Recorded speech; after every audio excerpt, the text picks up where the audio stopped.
Does this kind of data have the power to explain the kinds of racial tensions that we observe on a periodic basis? And if I think about it long enough, I think it does have the power to explain it. Because this data is saying that on the one hand, black students are being, relatively speaking, ignored by the educational process. They are faced with a curriculum that does not acknowledge their existence. They can't learn anything about the black experience from it. So they feel it's irrelevant, they're bored with it, they disconnect from it. At the same time, the agents of that curriculum, faculty members, are, relatively speaking, ignoring black students themselves in the classroom. Now this creates powerful frustrations on the part of minority students. On the other hand, the fact that the curriculum does ignore ethnic experience, it means that majority students are being deprived of opportunities to learn, know about, and understand people who are different from them. And any psychologist will tell you that ignorance is a large part of what creates racial and ethnic tension. So the curriculum seems to breed ignorance and to breed patterns of interaction that make minority students disconnect from the process. The obvious solution then is to change the nature of the curriculum so that it assists in helping people understand about the world that they really live in, rather than promoting only one point of view. And it also seems that we need to heighten the awareness of faculty members so that they can catch themselves in the act of subtle discrimination, so that they can eventually overcome it. The challenge for all of us in higher education is to assist minority students, as well as all students, in getting the best of both worlds. Black students do want the best of both worlds. Regardless of what my research finds about the black college experience, most black students that I meet don't want to go back to black schools. They want to be able to go where everybody else goes and share in the benefits of American higher education. But it seems to be very difficult for them to do, because in order to do it, they have a conflict to resolve. And usually it translates into, do I stay black or do I become white? Immature minds have a hard time grasping the nature of integration, to resolve the conflict between two different worlds. And so most black students either choose one or the other, and either approach is to their detriment. There are psychologists who study patterns of coping that seem to assist black students in negotiating the pressures of college. Joelle Taylor Gibbs at Stanford is one of those researchers. And she finds that of the many coping patterns that black students use in white colleges, that there's only one that's effective. She calls it identity affirmation. And it describes a very mature individual who is able to pick and choose from both cultural patterns and incorporate the best of both worlds into the personality at will without tension. This is the only pattern that works. These students are able to grow and develop well and to show academic improvement over time. Unfortunately, it's a pattern used by only a small minority of black students. Other coping patterns are not effective. Assimilation, the giving up of the black identity in order to accept the white identity, doesn't work, does psychological damage.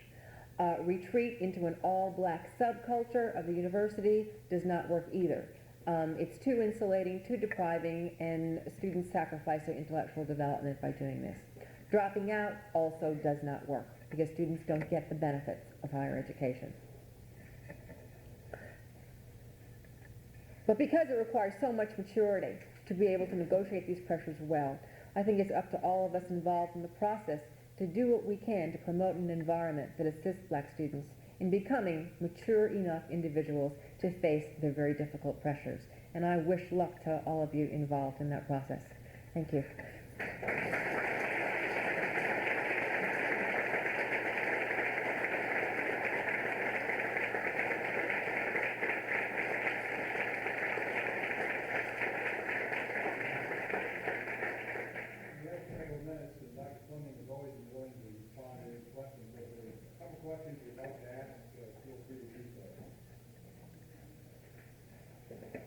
Yes.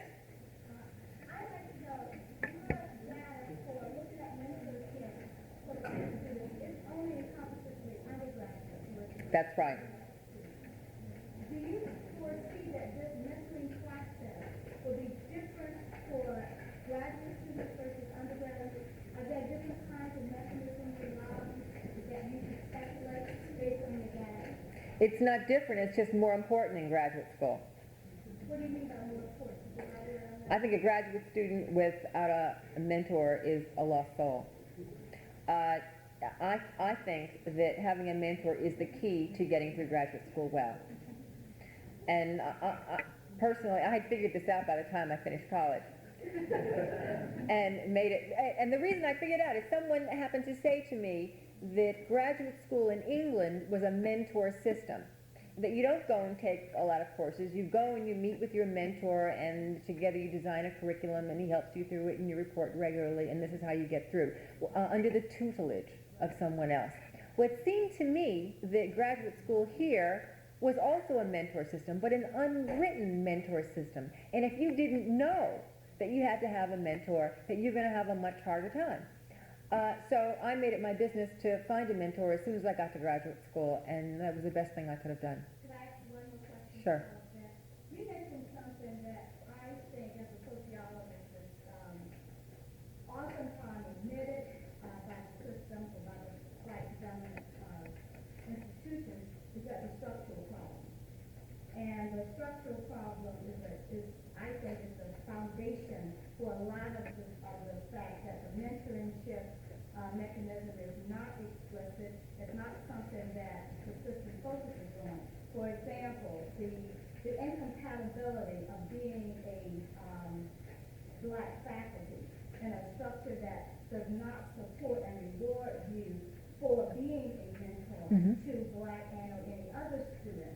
And so consequently, if you spend your time trying to do what you know based on your experience as a minority graduate student that you probably learned late and it cost you, that the mentorship is important. It's by this being a black faculty, you also see the structural impediments to that being affected. It's almost as if as a black faculty, and I think what my Georgia faculty calls the same thing, you're not rewarded. That's you're right. not promoted. So if you go there and try to do what you know is going to help minority students through, you're only there for a semester. That's right. That's right. So consequently, what happens to those students that you're removed from the system. And then the system perpetuates itself unless they look at the structural problem. And unfortunately, being a junior faculty, I need a mentor. I don't have a mentor because the white poor professors are not extending themselves to junior faculty, black junior faculty, like they do white junior faculty. And you got all of these stereotypic perceptions as to why that occurs. And so all the things in this structural foundation feed on themselves. And it seems like to me until these institutions make a serious commitment, until they begin to actually put their focus or their money, their resources, where their mouth is, if they're really trying to recruit and retain competent black students as well as faculty, the structure has to address these problems. Because they're not just minority problems, they're majority problems as well, but they are all problems exacerbated for us. I agree with you entirely.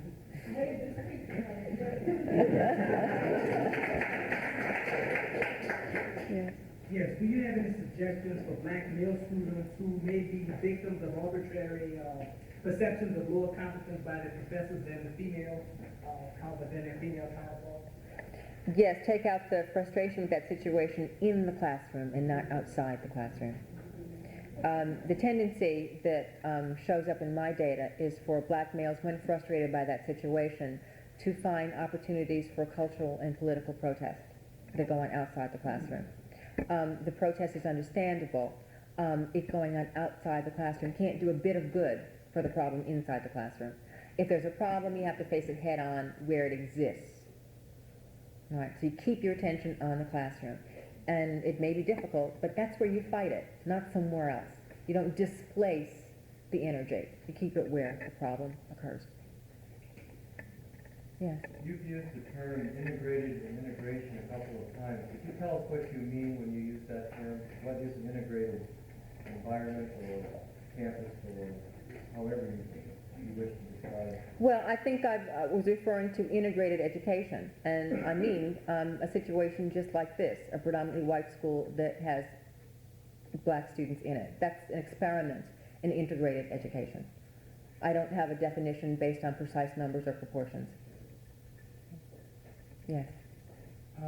In your discussion, I think that were you implying that the racial disturbances on university campuses in the 80s are identical to those that were taking place in the 60s? Behind the question is the idea that it seems that in the news coverage, in popular media, that the disturbances in the 60s, it seems as if the white students on campus have been more aggressive. To some extent, in terms of reaction in the 60s, black students were making a statement, were trying to get the system to respond to their new awareness. I'm wondering if you see those two eras in any way being substantively different. I do see them as being different. I don't see them as being identical at all. I was making the point that this current situation that we have is reminiscent of that situation. I think there are many differences, although I think there's some similarities in that the disturbances that were racial during both periods are bred and fed by the nature of education. I think that's common to them. Yes? Is there a difference in the faculty and the expectations of the faculty at black colleges and at white colleges studying? Of course. Is that, Yes. The structural problems that this lady talked about do not exist nearly to the same extent at black colleges. Black colleges tend to be teaching faculties. Their whole mission is to take students who may have been ill-prepared in secondary school and bring them up to acceptable college level. And that's what they do. They pay attention to student development. Unlike, most large research-oriented universities. Any white schools that have a similar mission, and there was one in my study, they produce effects that are more nearly parallel to those going on in black schools. It's mission and structure that helps to create. more emphasis you have on research and that sort of thing? If by research it's code for you have to ignore students in order to get it done, yes. I see no reason, so I don't see any real reason why doing research has to mean that faculty must ignore students. Many faculty think that students can't participate in the research process. I think they can. And in fact, my students do participate in the research process. If they didn't, I wouldn't have any time to talk to them either. But we get together over research, and if more of that were done, and if included a lot of different kinds of students, I think there would be some basis for resolving the structural differences that exist. Perhaps raising of consciousness and promoting the value of such interaction might help, even in the absence of structural change. I think it's worth a try anyway. Yes? Can you cite an example of a successful integrated curriculum that's not white male driven, where you have the balance of feminine and minority perspectives? Has anybody pulled that off yet? Well, this is quite a new idea in higher education. And Stanford is the first major university that's trying to do it. They have done it. They are doing it right now, coming under lots of fire from Secretary of Education Bennett. But doing it, nonetheless.